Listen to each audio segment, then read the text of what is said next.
Welcome to Nasdaq Trade Talks. I'm Jill Malandrino, global markets reporter at Nasdaq, with daily insight on the Nasdaq-100 index, or the NDX, which is made up of 100 of the largest domestic and international non-financial innovative companies listed right here on the Nasdaq stock market. The NDX has been the barometer for U.S. large cap growth and also one of the best performing indexes over the last decade and a half. Let's take a look at what's moving the broader market this morning. Over the weekend, we had confirmation of the Phase 1 trade deal between the U.S. and China. The Phase 1 deal, which will increase China's imports from the U.S. and other countries, as well as remove tariffs on Chinese goods in phases, is expected to be signed during the first week of 2020. As previously disclosed, Phase 2 negotiations are expected to begin shortly. Let's take a look at our first chart of the day, the Nasdaq-100, which is minutes into Monday trade.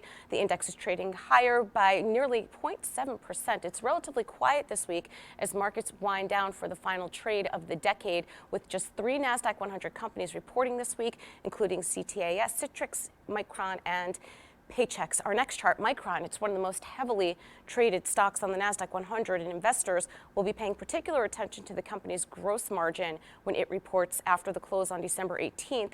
Gross margin is important for Micron because data storage products are effectively commodity goods. Being able to maintain margins by keeping down production costs is especially important. The higher the gross margin, the more a company can reinvest for future growth, and that's like what we like to see on the Nasdaq-100. From the Nasdaq market site in New York City, I'm Jill Malandrino, global markets reporter at Nasdaq.